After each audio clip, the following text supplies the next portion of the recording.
Perfecto, bienvenidos a esta charla. Como sabéis por el Idiascale que se publicó, vamos a ver un caso real. En este caso vamos a hablar de Ubinum, que es de donde trabajo, que es de donde vengo, de replanteamiento de software. Básicamente esto es en lo que hemos estado trabajando este último año, principalmente, y básicamente es una charla a gran escala. Es decir, espero que nadie venga, y si es así, tranquilos, que os podéis ir sin problemas, con la esperanza de ver a bajo nivel cómo se implementa técnicas de arquitectura hexagonal o de domain driven design o cosas así. Espero que nadie venga con la idea de ver justamente detalles técnicos acerca de esto. ¿Por qué? Porque primero, en una hora no da tiempo a explicar todo esto, y segundo, hay gente que sabe muchísimo más acerca de este tipo de cosas y ya tiene mil... Espera, lo voy a poner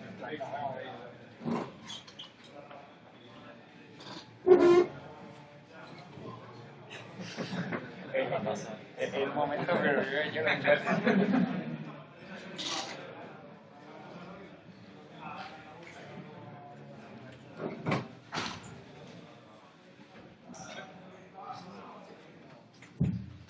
Vale, decíamos, espero que nadie venga con la intención de salir de aquí siendo un experto en arquitectura hexagonal, en DDD, en todo ese tipo de cosas, porque en una hora no da tiempo. Adelante, por favor.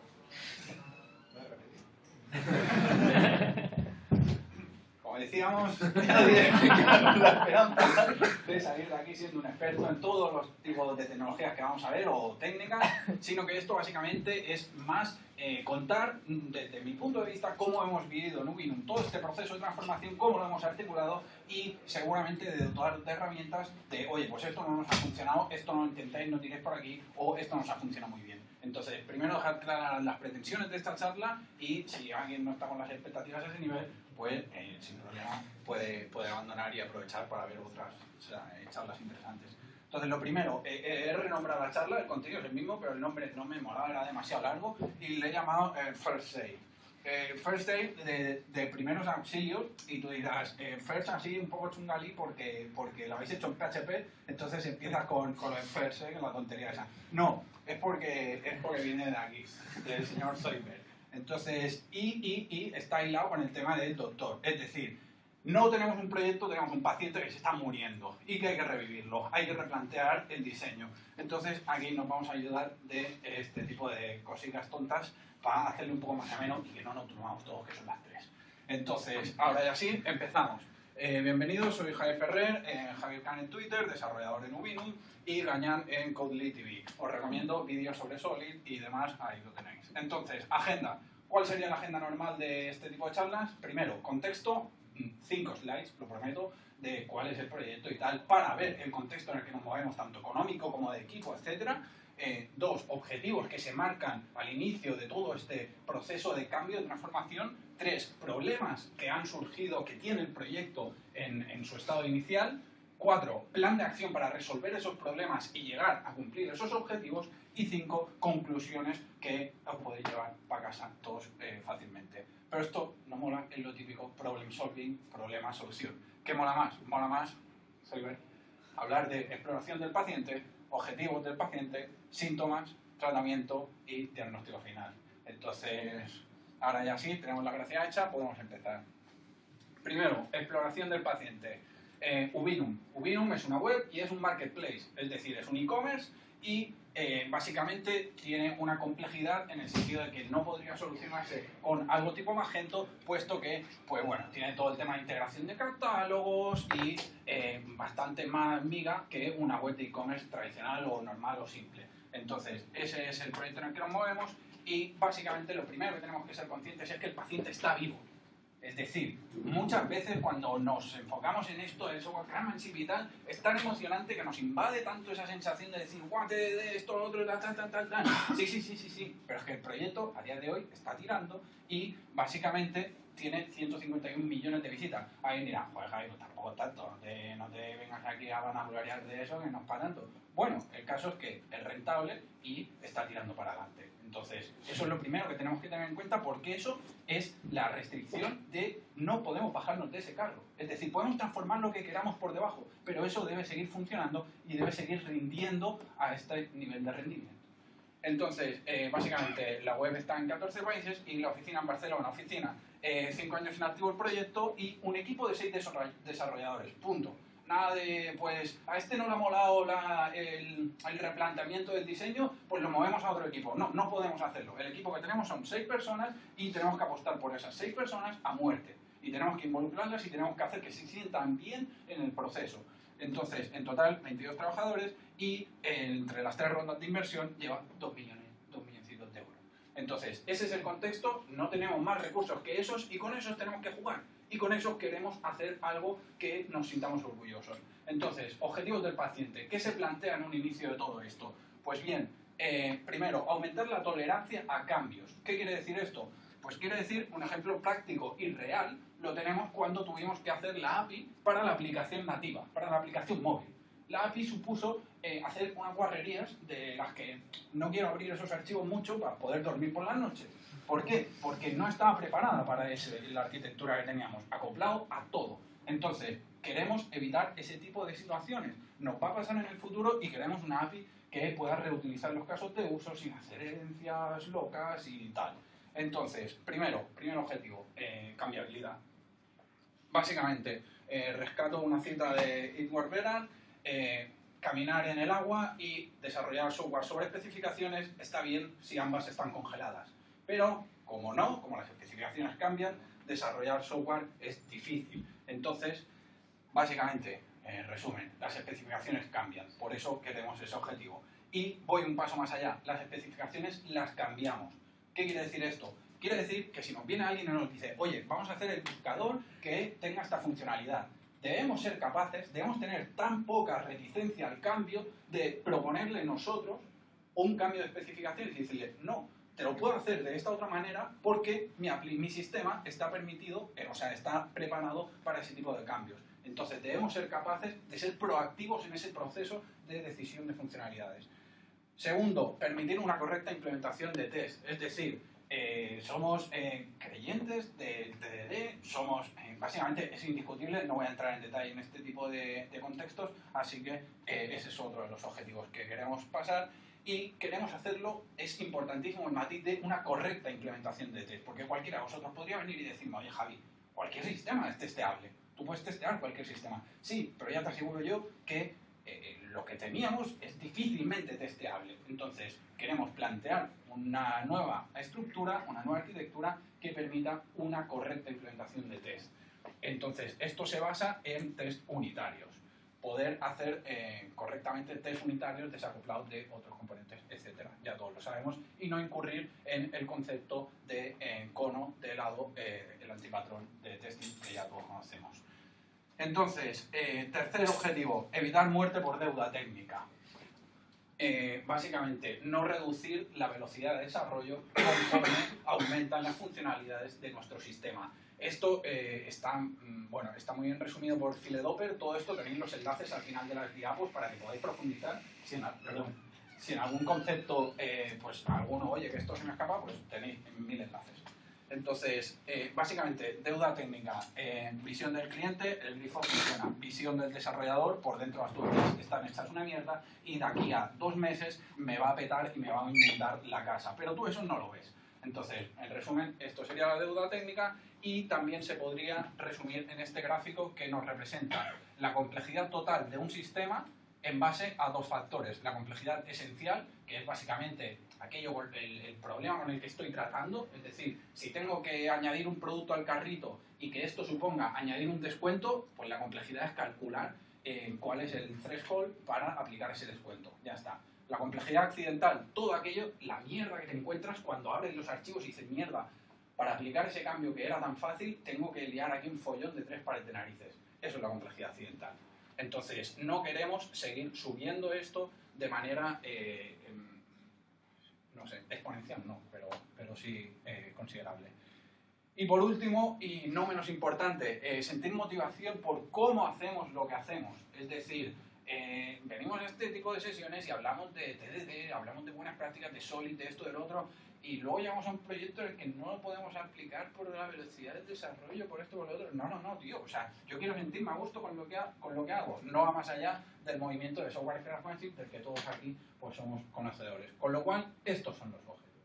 ¿Ok? Vale, ¿qué síntomas tiene nuestro paciente? ¿Cuáles son los principales problemas que nos impiden alcanzar esos objetivos? Básicamente, la primera visita sería a finales de 2014 y, ojo, aviso, no quiero herir sensibilidades. O sea, voy a exponer los problemas, si alguien tiene problemas de corazón y tal, puede abandonar aún. Entonces, eso sería la versión inglesa del aviso. Vamos a poner la versión española. Es una advertencia para ello. El que avisa traiciona. Estoy hablando. Y a ver si el entrenador despierta de una vez. Entonces, el cambio tradicional, que conste en acta, que yo lo he dicho. No me deja avanzar ya. Me cago en la tontería. Vale, perfecto. Ahora sí. Primero, falta de test. O sea, ya lo hemos dicho. Queremos poder implementar una correcta. Queremos llevar a cabo una correcta implementación de test. Por lo cual, a día de hoy, no hay ni test en nuestro sistema. 5 años. El tema funciona. Código altamente acoplado, sí, Jai, pero lo de acoplado, código acoplado es muy barato decirlo. ¿Acoplado a qué te refieres acoplado? A todo. Acoplado al framework, acoplado a librerías externas y acoplado a implementaciones propias concretas. Eso es acoplado en este contexto. Luego, falta de modelado del dominio. ¿Qué quiere decir esto? Pues es un proyecto en PHP y PHP permite una cosa que son los arrays asociativos, que básicamente para el mundo Java es un hashmap donde las keys y los values son de cualquier tipado, porque PHP no es un lenguaje fuertemente tipado. Entonces los arrays asociativos estos, ¿qué nos pueden hacer? Nos pueden hacer las de modelos del dominio. Entonces tú tienes un array asociativo que es user, con unas keys libres que es user ID, etcétera, etcétera, etcétera. Y el modelado del dominio se basa en arrays. Arrays que es el síntoma que luego se deriva en el mal de que todo es procedural. No hay orientación a objetos real. Porque si mi modelado del dominio está basado en arrays asociativos y lo voy pasando por todo mi sistema, pues eso es procedural completamente. Entonces, ojo con lo que estamos tratando. El que avisa traiciona, lo he dicho.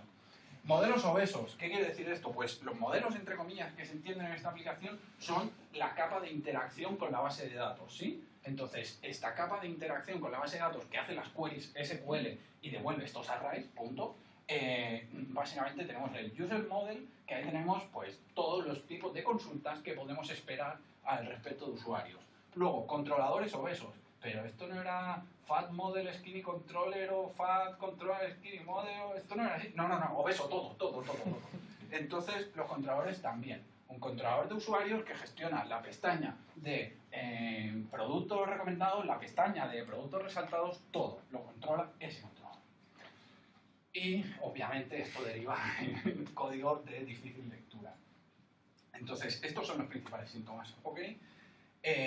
Básicamente, ¿en qué deriva esto? Pues falta de test, reticencia al cambio por parte de los desarrolladores y un cierto descontrol de si toco una cosa, como sé que no voy a estar jodiendo otras 20.000.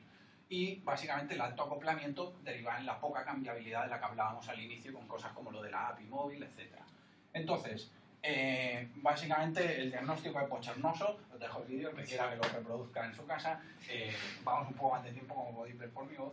Entonces, el tratamiento. Ahora sí, quería llegar rápido a esta fase porque es lo que creo que es más interesante de ver, ¿vale? Entonces, vamos a ver, ya tenemos el contexto todos. ¿Alguna duda hasta aquí? No, perfecto, ok.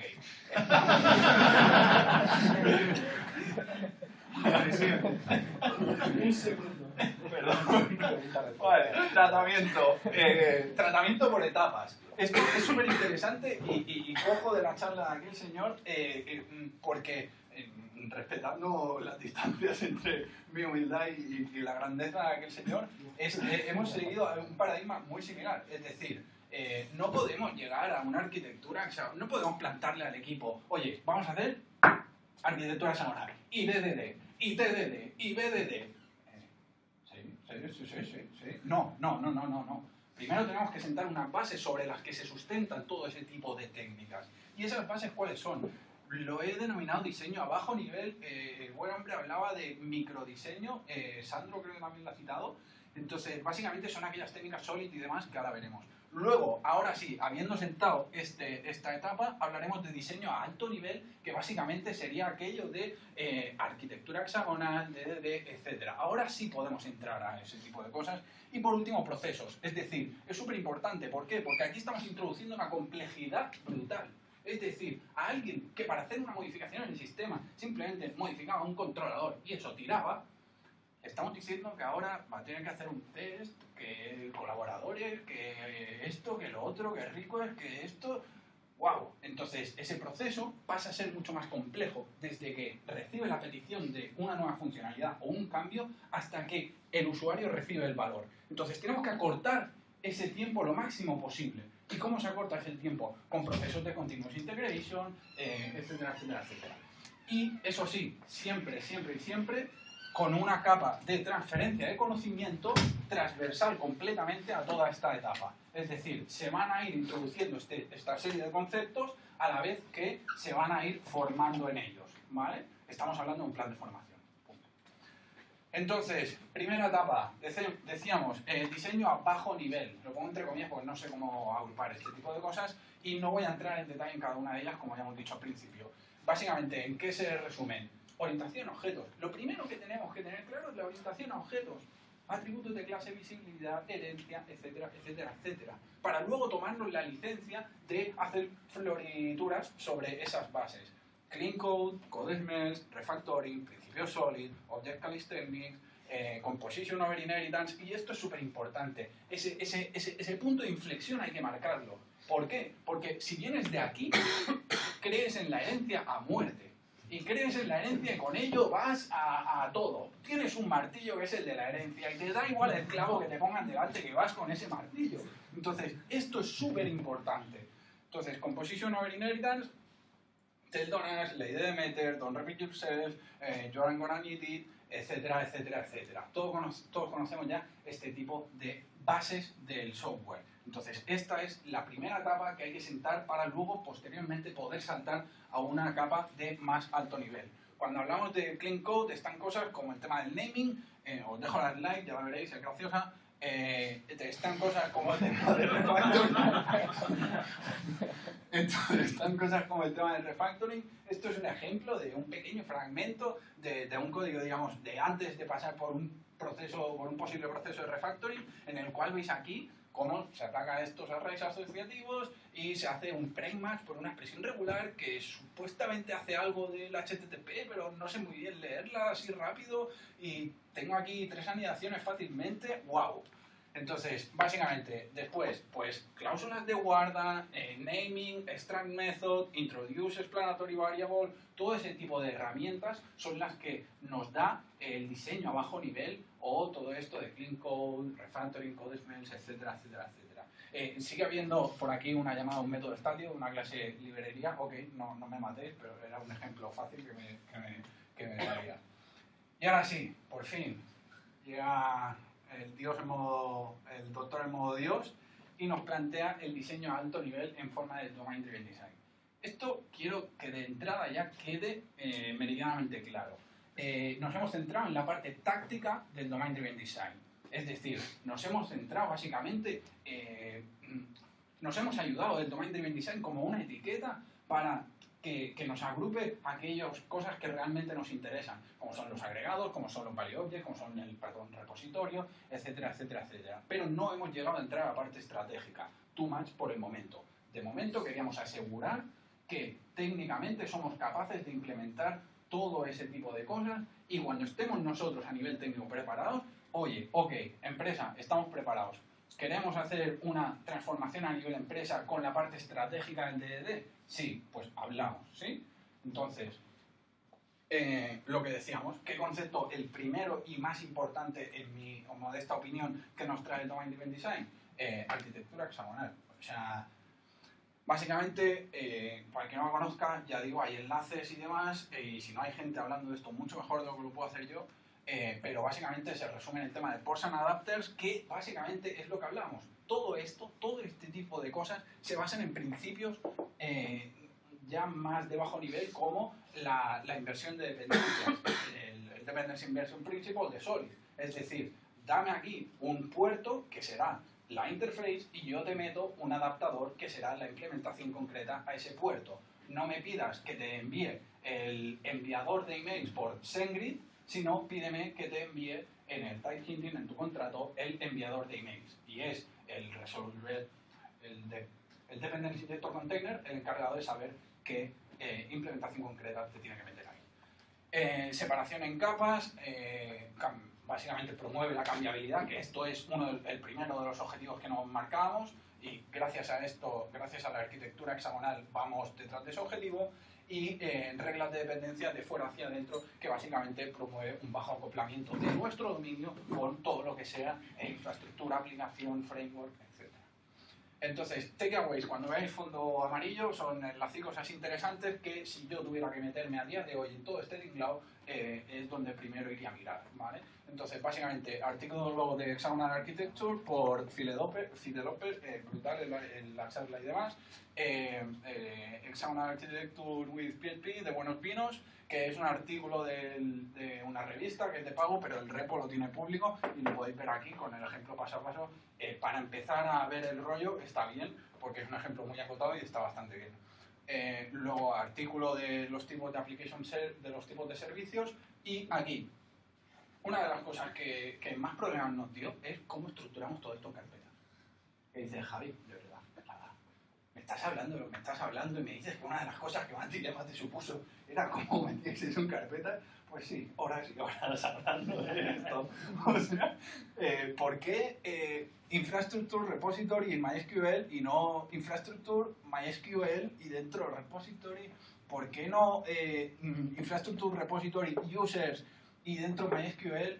Porque al final acabamos con esto, ¿vale? Entonces, esto es lo que nosotros decidimos, pero como bien sabéis, es algo que cada uno aplica a su menester. Básicamente, DDD, agregados, lo que decíamos antes, se basan en principios ya más que conocidos. Es decir, aquí lo que estamos haciendo es esconder los detalles de implementación. Tenemos una clase pedido, order, y tenemos un método de añadir producto a ese pedido, ¿sí? Este método no recibe otra cosa que los value objects de el ID del producto, el ID de la tienda y la cantidad que quiere añadir de ese producto, ¿sí? Pero no recibe el producto, no recibe el order line. Entonces, estamos encapsulando en nuestro aggregate root, que es order, la entrada a todo ese agregado, entre lo cual sí que se incluye order line. ¿Por qué? Cambiabilidad. Yo puedo cambiar cómo se estructura mi agregado por dentro, si el order line tiene esta cabecera, si tiene otra, si tiene un método, si tiene otro. Puedo cambiar todo esto y mis clientes de ese aggregate no cambian. ¿Por qué? Porque siguen apuntando a la cabecera del aggregate root de order. Entonces, esto es una de las cosas que queríamos conseguir en términos de cambiabilidad y es una de las cosas que nos aporta DDD en forma de aggregate. Entonces, el uso, como decíamos, los clientes de esa API de order, básicamente order con el name constructor de order place by user, método público y estático, le pasamos el usuario que establece ese pedido y luego le añadimos el producto pasándole los value objects de estos. Como digo, value objects también utilísimos, o sea, son una de las cosas que parecen más tontas cuando empiezas a rascar en esto del DDD y luego resulta una de las cosas más útiles. Entonces, simplemente aquí tendríamos el value object de locale, de país e idioma. Entonces, aquí agruparíamos todo ese tipo de métodos relacionados con ese tipo de cosas que no deja de ser un valor inmutable, etcétera, etcétera. Entonces, usando agregados y demás para listados. ¿Cómo vamos? Pues, 30 minutos. Bien, bien, bien. Pregunta, va. 5 minutos. Ahora sí, ¿no? Ahora sí. ¿Cómo vamos? Bien, sigo tirando, así mejor, así luego tendremos más tiempo. ¿Me voy explicando bien y todo eso, sí? Sí. Vale, ok, merci. Entonces, decíamos, ¿qué pasa? Tenemos ya todo lo del DDD más o menos claro, hemos ido indagando, hemos ido leyendo un huevazo, hemos ido haciendo pruebas de concepto pequeñas con cosas muy concretas y acotadas y más o menos creemos que estamos listos para encerrarnos a la piscina y empezar a meternos a la producción. Claro que sí, somos unos campeones. La primera, pues un listado de productos. ¡Pam! Ya. Pero esto de los agregados, si solo tienen un punto de entrada, o sea, ¿cuántas consultas voy a tener que hacer aquí? O sea, porque tengo el agregado de producto, el agregado de usuario, de comentarios, de categorías, ¿cuántas consultas? Pues, ¿pero esto qué es? No. Entonces, si una query por aggregate root, los agregados tienen que ser pequeños, son muchas queries, y cuando digo muchas, son muchas, y no vale decir, bueno, pues no, tú lo haces así, luego lo cacheas, porque viene Google y me quiere rastrear hasta la última página del listado y yo quiero que la rastree, con lo cual tengo que servir rápido hasta eso que el usuario no va visitando, sino que solo lo visita Google. Entonces el caché no me vale y la complejidad de esto se me va a tomar por culo. O sea, habíamos dicho que el objetivo primario de todo este replanteamiento no es otro que la de evitar reducir la velocidad de desarrollo. Si yo voy a tener que montar un tinglado como este para hacer un listado, me voy a morir cuando tenga que hacer 4 listados. Entonces, estoy rompiendo con la primera de las premisas y esto es súper importante que lo tengamos claro. Esto fue en un punto de inflexión porque lo cuento aquí en cosa de media hora, pero esto fueron horas y horas de decir, no, pero que sí, que podemos, porque lo hacemos así, que no, tío, que es un huevo de consulta, que es un castañón, que no podemos. No, pero mira, porque sí, porque que no. Entonces, solución, bueno, básicamente esta sería la representación gráfica de lo que pasa con la performance y el domain driven design en ese sentido. Básicamente esto es cuando intentas usar el Grid Model para listados o cosas que son de lectura. Y es aquí, con este GIF tontuelo, pero es aquí donde introduzco este concepto de aquí. Realmente cuando hablamos del DDD, de agregados, de value object, de esto, de lo otro y tal, estamos hablando de cosas que son hiperútiles, pero son hiperútiles cuando tenemos que tratar con problemas complejos que requieren de esa ocultación de las implementaciones internas de mis clases y demás, que son cosas del Grid Model. Y no quiere decir que, vale, pues entonces cuando escribo es el Grid Model y cuando leo es el Read Model. No, porque va a haber cosas en el Grid Model que serán de lectura para obtener esos agregados. Entonces, cuando hablo de Grid y Read Model, hablo de conceptos diferentes en términos de las reglas que se tienen que respetar en cada uno de estos dos mundos. Es decir, en el Grid Model tengo reglas que me hablan de que solo puedo tener un punto de entrada para mis agregados que tiene que ser el aggregate root. Que solo puedo hacer referencia a las cosas de dentro de mi agregado y si son de otro agregado tengo que hacer referencia en forma de value objects de identificadores, por valor de identificador, ¿sí? En el aggregate root de carrito de la compra tendré el product ID, no tendré el product con la asociación directa en ese atributo de clase. Con lo cual ese tipo de reglas para el mundo del read model, para construir un listado, no me valen. Porque, hostia, me tiran a tomar por culo toda la performance que necesito en ese otro mundo. Entonces, cuando establezco que hay dos mundos, lo hago con todas las de la ley. Entonces, ¿qué es el read model? Pues, básicamente es una interpretación de lo que encontramos en el libro rojo de Implementing Domain Driven Design de Bob Bannon, correcto. Y básicamente ahí habla del read model y habla del read model en conceptos de no. Tú cuando actualizas un dato desde el Grid Model lanzas un evento que hace que se actualice el read model y tienes dos sistemas de persist. Tío, más complejidad, no lo necesito. Mi contexto no me marca esa necesidad tal y como lo tenemos a día de hoy. Con lo cual, está de puta madre y si fuera purista en ese sentido lo haría así y no sé si me equivoco, no sé si nos equivocamos haciéndolo de esta manera, pero realmente el trade-off que me supone decidir entre una cosa y otra no me merece la pena, con lo cual ataco la misma base de datos, solo que no tengo esas reglas de restricción de atacar solo a mi agregado, etc. Permite violar las restricciones que ya hablamos, no usa el dominio del Grid Model para evitar pervertirlo, es decir, una de las posibles opciones es tengo que presentar estos datos de usuario que son muy similares a los que tengo en el Read Model, en el Grid Model, con lo cual, desde lectura, desde el Read Model, utilizo el modelo de dominio del Grid Model. No, mierda, cagada. ¿Por qué? Porque entonces utilizaremos el getter de no sé qué, el getter de no sé cuánto, y realmente en el Grid Model no se necesitan esos getters. Con lo cual, no quiero que mi modelado del dominio del Grid Model se vea pervertido por las necesidades del Read Model. Y obviamente está basado en DTOs, es decir, las clases no son clases con comportamiento y datos, sino que son solo clases con datos. Data Transfer Objects.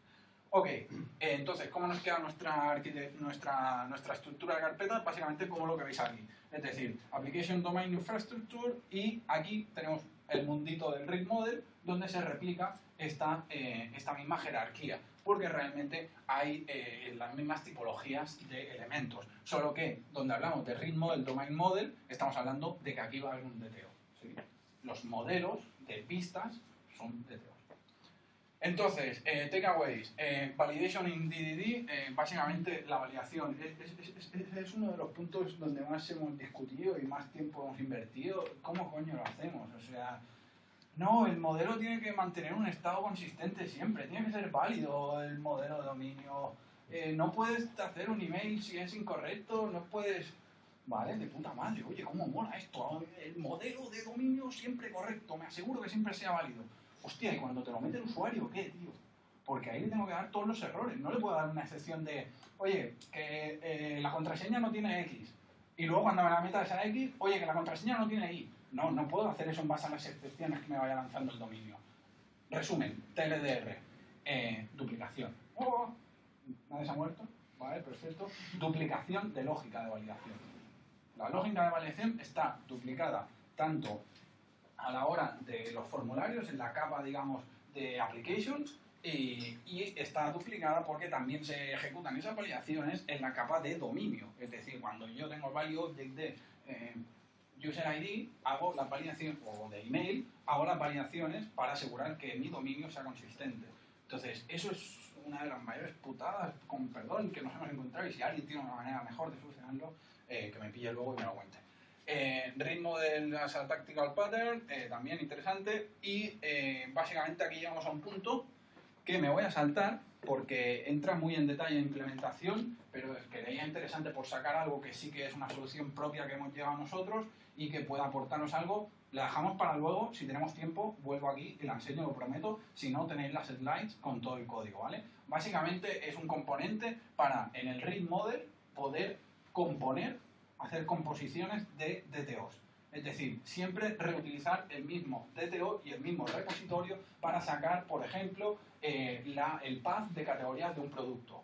Hostia, si eso lo uso en el repositorio de la vista de los productos de un usuario y lo uso en el repositorio de la vista de los productos de un carrito, hostia, quiero reutilizar esa pieza.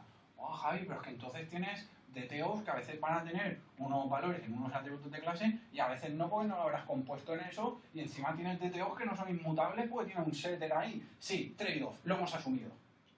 Pero queríamos reutilizar ese tipo de lógicas y no queríamos hacer la misma consulta dos veces ahí.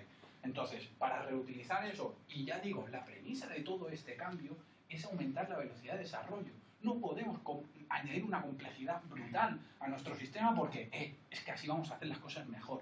No, no podemos. Porque lo que queremos no es simplemente hacer las cosas mejor, es hacer las cosas mejor y más rápido. Entonces, ahí tenemos que asumir ciertos trade-offs que en nuestro caso compensan. Ya digo, aquí básicamente estaríamos utilizando el Composer Builder, que es este collection, o sea, que es este elemento de composición, y donde le pasamos una colección de elementos de productos, por ejemplo, y le decimos compon esa colección con los nombres de productos en el idioma X y con el path de categorías en el idioma X y big. Entonces, esta es la API de estos Composer Builder y esto es lo que quiero, que en una línea yo pueda montar mi consulta rápida. Mi consulta principal, que es lo que yo sí que me he tenido que picar en este caso concreto, y luego los añadidos con esto de aquí. Ya digo, esto es para casos en los que se reutilicen mucho las cosas. Esto es un overhead si solo vas a hacer una query con X cosas. ¿Sí? Vale, entonces esto me lo salto. La definición de servicio, pues lo he dicho para el Dependency Injector y demás. Vale, y llegamos a la etapa de procesos, ¿sí? Y aquí básicamente hay dos principales cuestiones que son las que hacen que todo gire en torno a ellas. Una es Composer, en el mundo de PHP sería lo que Gradle es al mundo Java, es decir, un resolvedor, ¿no? Resuelve dependencias y las importa, o Maven, o etcétera. Y Continuous Integration. Entonces, esto es súper importante, ¿por qué? Por lo que decíamos antes, solo conseguiremos anular la reticencia al cambio con procesos que no generen fricción innecesaria. El desarrollador tenemos que sentir que lo que estamos picando tiene un valor directo en el usuario final. Y eso lo conseguiremos quitando de en medio procesos que generan fricción. Entonces, básicamente, actualizar la última versión de PHP, meter Composer por en medio para poder reutilizar librerías, continuous deployment, es decir, push a master o merge de integración a master implica deploy. Un repositorio único con GitHub y todo el que estaba con un Capistrano por detrás. El Capistrano para el mundo Java es básicamente el que se encarga pues, de hacer el deploy de tal servidor, lo que sea. Vale, y luego por último, por última etapa. Esta creo que es de las más interesantes de la charla y por eso he ido un poquito rápido para llegar hasta aquí, ¿vale? Entonces respiramos todos un poco y entramos en temas de sesiones de formación, ¿vale? Esto que denominamos como rethinking code, ¿vale? Básicamente, no puedes implicar al equipo así, a partir de ahora tienes que usar esto, a partir de ahora tienes que usar lo otro, sino que tienes que articular eso de alguna manera que sea más digerible. Entonces, básicamente las sesiones de Rethinking Code son sesiones semanales de 2 a 3 horacas y articuladas vehiculadas a través de un equipo de arquitectura, es decir, decíamos que somos 6 en total, pues 3 son los que forman el equipo de arquitectura, pero que básicamente lo único que hacen es durante la semana trabajar en aquellas cosas que se van a ir pues puliendo un poco para hacer pequeñas pruebas de concepto y que luego se puedan transferir ese conocimiento a todo el resto del equipo. Básicamente, ¿por qué? Por priorización de recursos, es decir, no podemos involucrar a toda la empresa en este proceso porque para el tamaño de la empresa y para los recursos que tiene, como decíamos antes, no podemos paralizar el desarrollo y no podemos invertir. Nos encantaría que todo fuera transversal y todos decidiéramos todo, pero en la práctica no se puede. Entonces, la forma que encontramos fue esta. Básicamente, informales, haciendo un poco el canelo y, importantísimo, basado en casos prácticos. Es decir, antes hablábamos en la otra sesión de cómo implicar o cómo ver el realismo de lo que me estás contando en mi entorno, básicamente analizando casos prácticos y código real. Entonces, sesiones de Rethinking Code, aquí las he enumerado por orden de cómo las hicimos. Básicamente empezamos con la etapa esta de diseño a bajo nivel y empezamos con una sesión denominada controllers menos controllers. Básicamente, cuando vienen de hacerlo todo en controladores, que te planteen una clase como un colaborador, ya te están rompiendo el esquema. Entonces, lo primero que tenemos que hacer, o lo primero que hicimos, es plantear los beneficios de eso. Es decir, no empezar con la teoría de, mira, y Solid es esto, y Composition over Inheritance es esto, y no sé qué es esto, y no sé qué es esto. Sino que lo primero que hicimos fue decir, oye, mira, si no hacemos las cosas así, sino que las hacemos así, podemos reutilizar este componente de tal sitio, sin acoplarnos a tal, y así es como un poco empezamos a andar. Solidificando Verticom, básicamente aquí sí, Solid por un tubo, code smells, refactoring, clean code y consejos, composition over inheritance y algunos patrones de diseño, técnicas de refactoring, DTOs y el dependency injector container.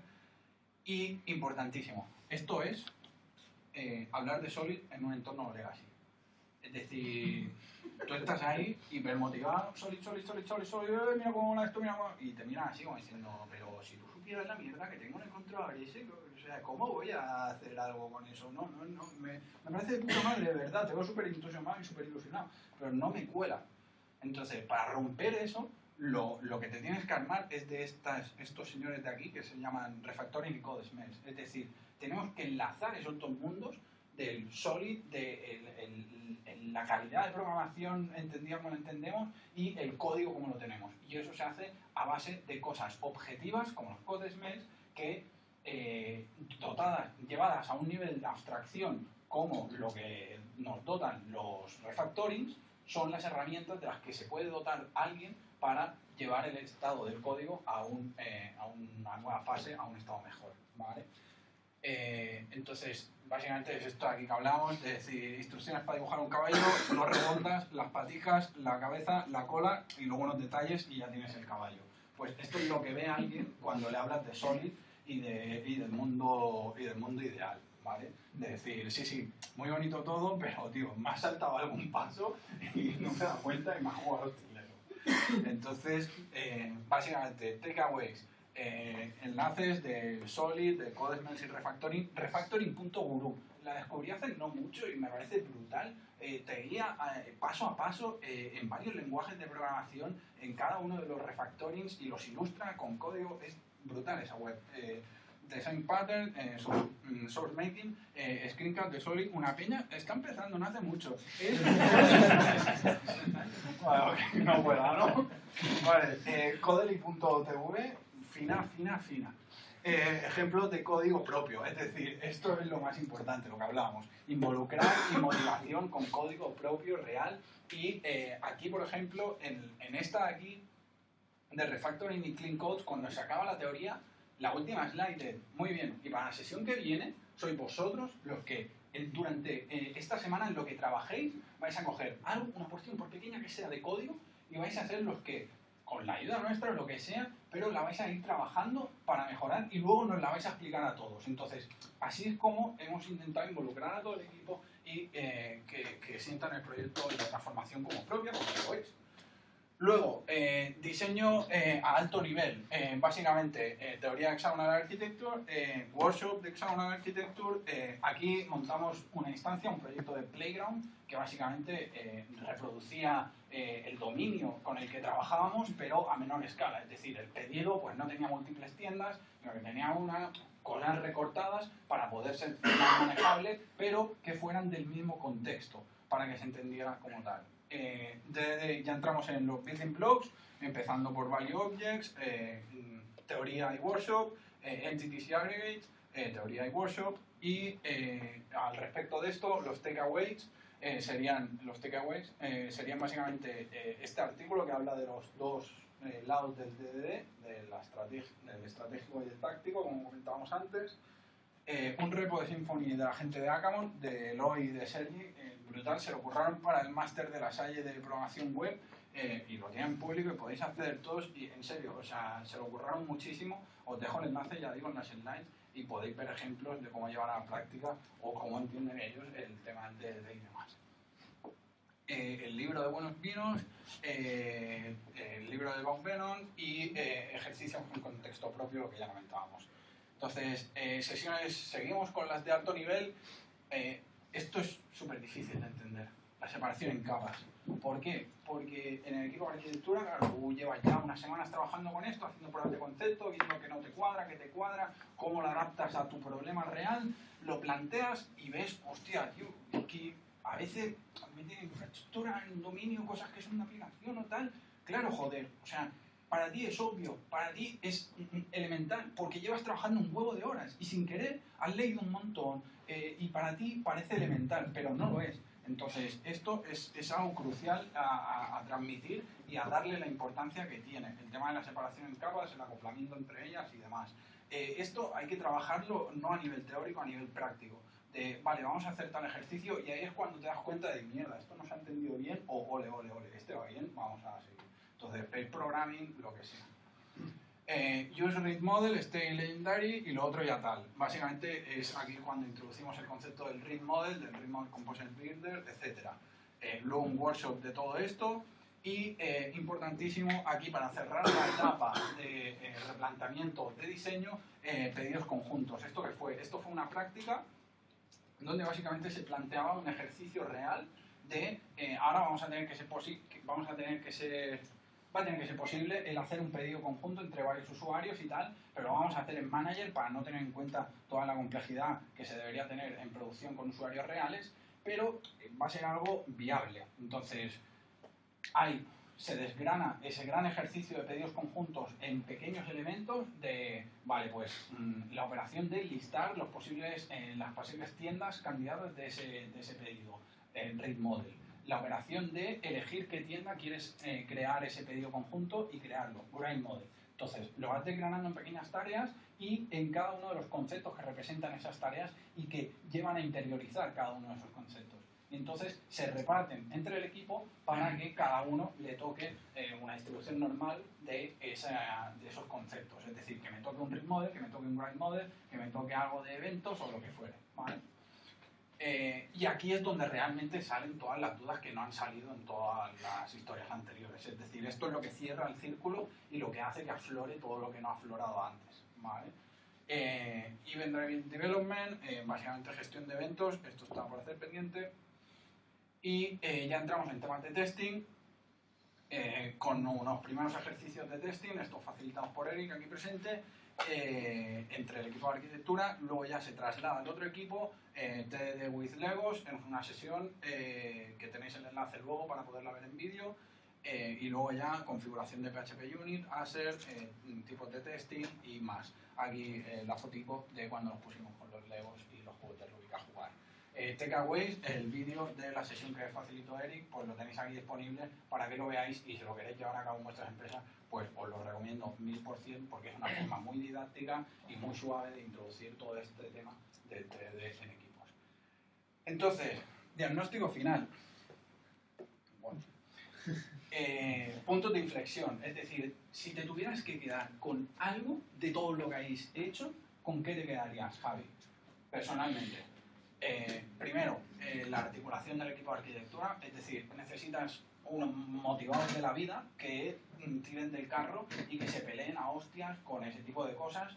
Necesitas a alguien extra motivado, a un subequipo ni que sea, para tirar del carro.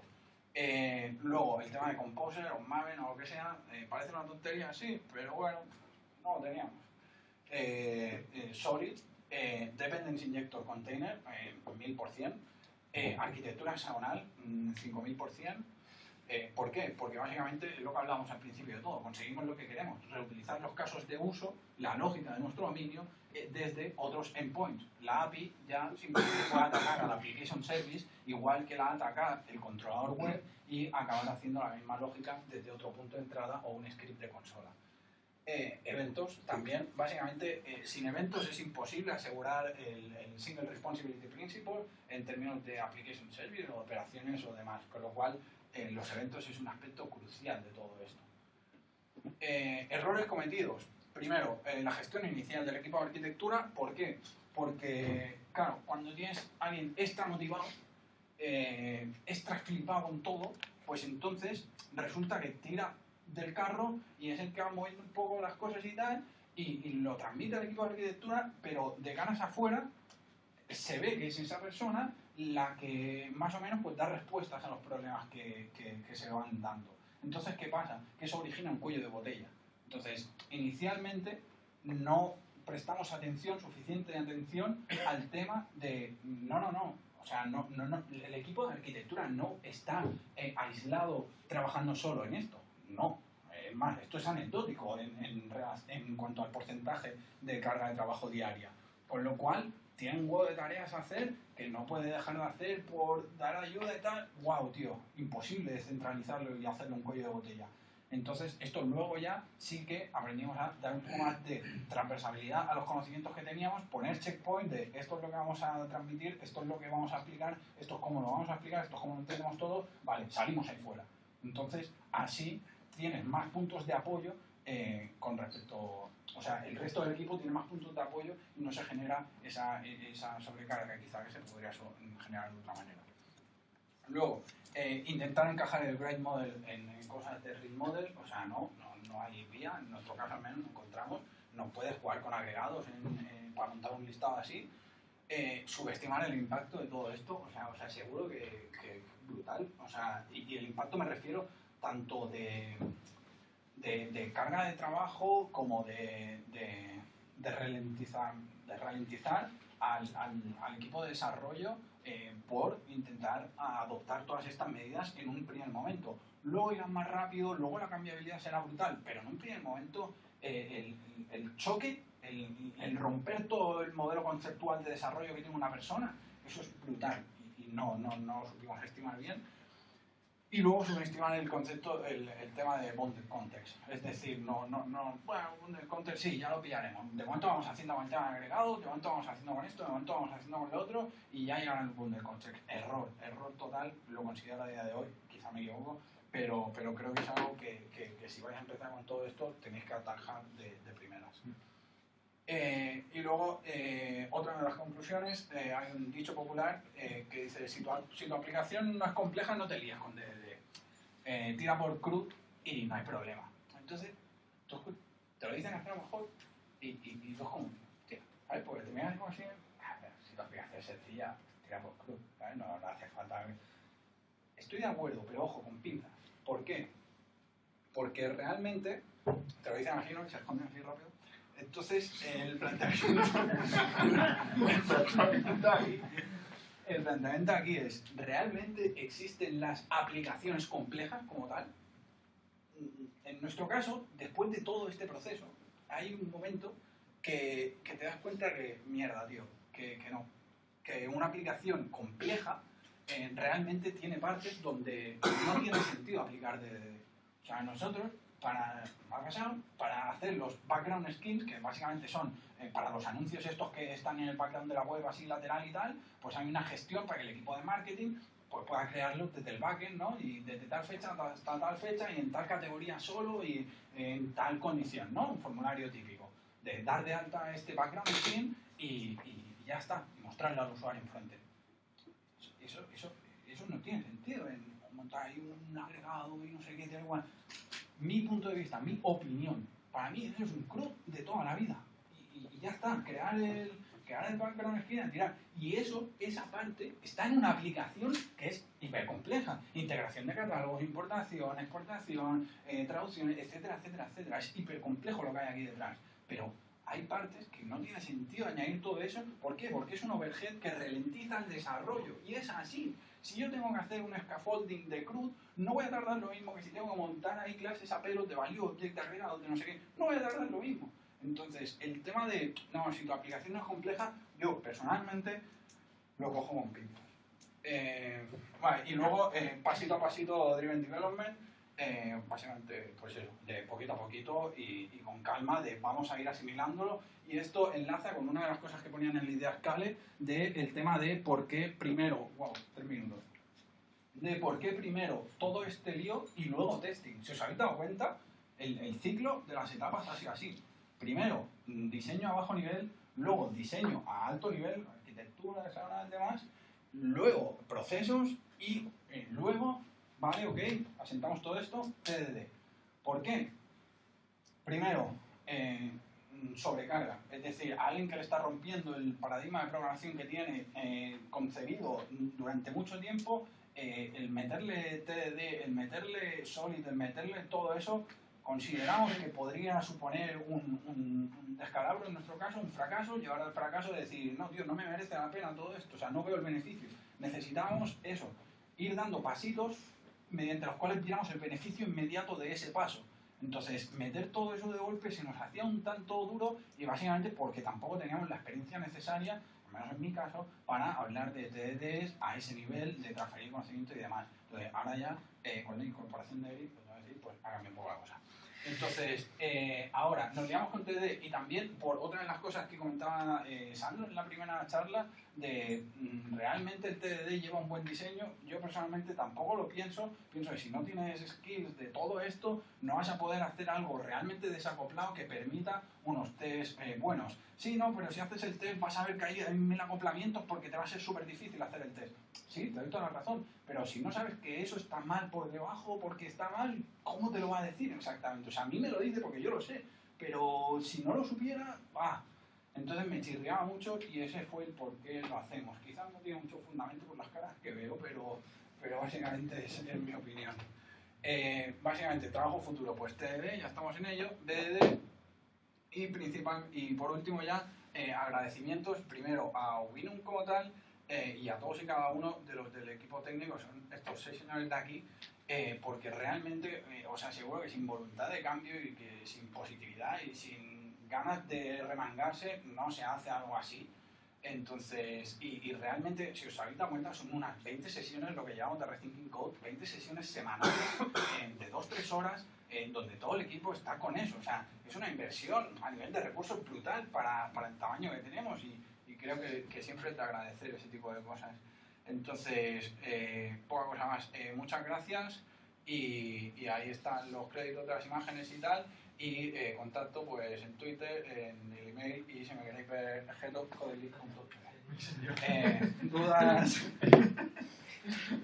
dudas y demás, lo hemos conseguido, son -5, no me digo nada, pero lo hemos conseguido, y 5 minutos para dudas. Bueno, dos en una. ¿Cuánto tiempo lleváis con esto y qué tácticas habéis utilizado a nivel de...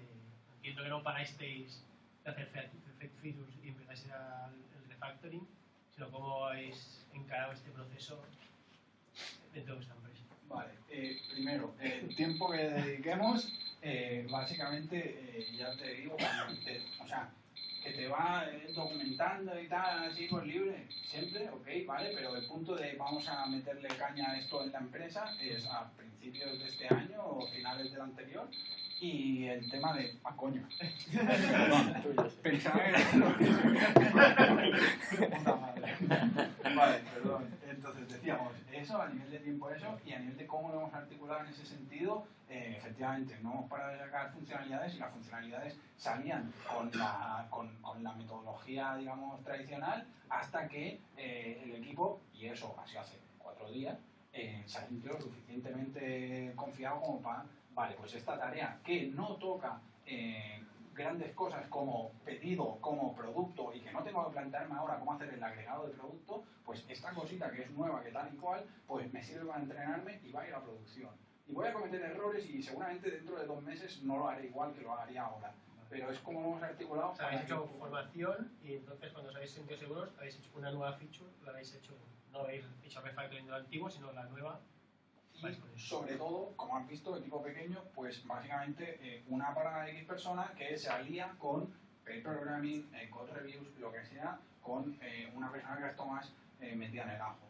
Pero ya te digo, o sea, hace 2 días que hemos empezado a meterlo a saco y tal, y queda trabajo y quedan cosas por ver cómo solucionar y tal. Lo de la validación que he comentado, hará 1 mes que hemos decidido duplicar el código en ese sentido. ¿Más dudas? Sí. Si lo he entendido bien, partí de un punto en el que no había test, ¿no? O no se hacían test. Que me parece muy bestia pasar de no hacer test a pretender hacer TDD. Entonces, no es tan test, es algo intermedio como hacer test, aunque sea posteriori. Aquí te puedo hablar mejor quizás en términos de test, pero por lo que te puedo hablar yo, no lo planteamos por el tema de querer empezar primero con base de diseño y tal. Sí, no. Una vez pasado esas fases, pero una vez que queréis afrontar el empezar a tener test, en lugar de test, o sea, lo digo porque mi experiencia todavía no conozco, o sea, es muy duro comenzar con ello, pero si comienzas de un punto donde ni siquiera haces test de ningún tipo, me parece muy complejo. O sea, la cosa es que sí, estamos formando en cuanto a TDD, pero no es empezar TDD a saco, es empezar TDD en cosas muy pequeñas, empezar de eso con una aproximación quizá más clasista para luego sí meter TDD más a saco, pero no es esto es TDD, aplícalo, es imposible. Por eso. Pero sí que es, mira, estos son los matices que hay, ves entrando, ves picando, siéntete cómodo, y cuando estés cómodo entonces pasas al siguiente nivel, pero no puede ser de golpe ni lo va a ser de mucho. ¿Dudas? No. Vale. Bueno, yo tengo mucha fe, pues hablamos fuera. Vale. Muchas gracias.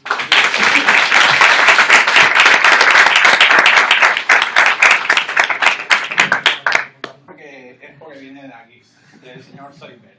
Entonces, y está hilado con el tema del doctor. Es decir, no tenemos un proyecto, tenemos un paciente que se está muriendo y que hay que revivirlo, hay que replantear el diseño. Entonces, aquí nos vamos a ayudar de este tipo de cositas tontas para hacerle un poco más ameno y que no nos turmamos todos, que son las 3. Entonces, ahora ya sí, empezamos. Bienvenidos, soy Javier Ferrer, Javier Can en Twitter, desarrollador de Nuvinum, y Gañán en Codely TV. Os recomiendo vídeos sobre Solid y demás, ahí lo tenéis. Entonces, agenda. ¿Cuál sería la agenda normal de este tipo de charlas? Primero, contexto, 5 slides, lo prometo, de cuál es el proyecto y tal, para ver el contexto en el que nos movemos, tanto económico como de equipo, etc. 2, objetivos que se marcan al inicio de todo este proceso de cambio, de transformación. 3, problemas que han surgido, que tiene el proyecto en su estado inicial. 4, plan de acción para resolver esos problemas y llegar a cumplir esos objetivos. Y 5, conclusiones que os podéis llevar para casa todos fácilmente. Pero esto no mola, es lo típico problem solving, problema-solución. ¿Qué mola más? Mola más, Silver, hablar de exploración del paciente, objetivos del paciente, síntomas, tratamiento y diagnóstico final.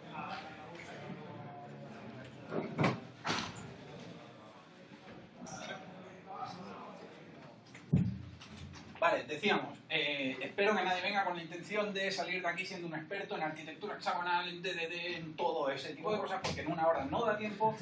Adelante, por favor. Como decíamos, nadie con la esperanza de salir de aquí siendo un experto en todos los tipos de tecnologías que vamos a ver o técnicas, sino que esto básicamente es más contar desde mi punto de vista cómo hemos vivido en Ubinum todo este proceso de transformación, cómo lo hemos articulado y seguramente de dotar de herramientas de, oye, pues esto no nos ha funcionado, esto no lo intentéis, no tiréis por aquí o esto nos ha funcionado muy bien. Entonces, primero dejar claras las pretensiones de esta charla y si alguien no está con las expectativas a ese nivel, pues sin problema puede abandonar y aprovechar para ver otras charlas interesantes. Entonces, lo primero, he renombrado la charla, el contenido es el mismo, pero el nombre no me molaba, era demasiado largo y le he llamado First Aid. First Aid de primeros auxilios, y tú dirás, First así un poco chungalí porque lo habéis hecho en PHP, entonces empieza con lo de First Aid, la tontería esa. No, es por... Perfecto, bienvenidos a esta charla. Como sabéis por el IDEASCADE que se publicó, vamos a ver un caso real. En este caso vamos a hablar de Ubinum, que es de donde trabajo, que es de donde vengo, de replanteamiento de software. Básicamente esto es en lo que hemos estado trabajando este último año, principalmente, y básicamente es una charla a gran escala. Es decir, espero que nadie venga, y si es así, tranquilos, os podéis ir sin problema, con la esperanza de ver a bajo nivel cómo se implementa técnicas de arquitectura hexagonal o de domain driven design o cosas así. Espero que nadie venga con la idea de ver justamente detalles técnicos acerca de esto. ¿Por qué? Porque primero, en una hora no da tiempo a explicar todo esto, y segundo, hay gente que sabe muchísimo más acerca de este tipo de cosas y ya tiene mil... Espera.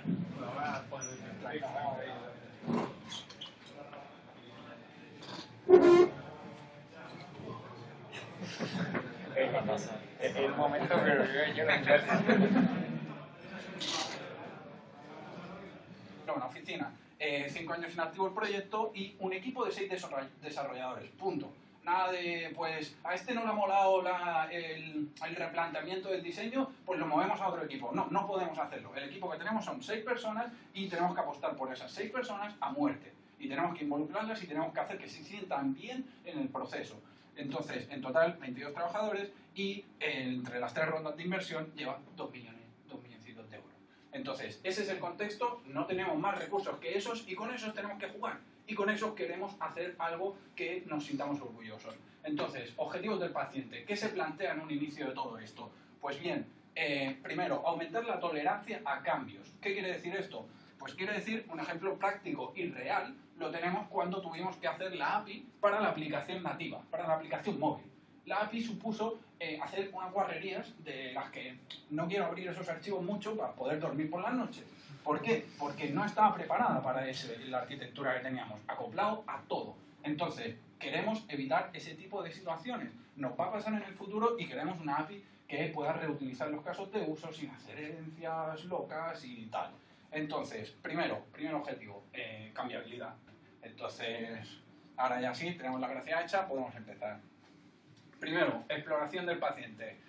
Ubinum. Ubinum es una web y es un marketplace, es decir, es un e-commerce y básicamente tiene una complejidad en el sentido de que no podría solucionarse con algo tipo Magento, puesto que, pues bueno, tiene todo el tema de integración de catálogos y bastante más miga que una web de e-commerce tradicional o normal o simple. Entonces, ese es el proyecto en el que nos movemos y básicamente lo primero que tenemos que ser conscientes es que el paciente está vivo.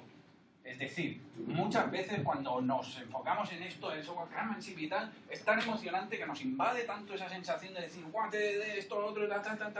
Sí. Pero es que el proyecto a día de hoy está tirando y básicamente tiene 151 millones de visitas. Alguien dirá, joder, Javi, pues tampoco tanto, no te vengas aquí a vanagloriar de eso, que no es para tanto. Bueno, el caso es que es rentable y está tirando para adelante. Entonces, eso es lo primero que tenemos que tener en cuenta, porque eso es la restricción de no podemos bajarnos de ese carro. Es decir, podemos transformar lo que queramos por debajo, pero eso debe seguir funcionando y debe seguir rindiendo a este nivel de rendimiento.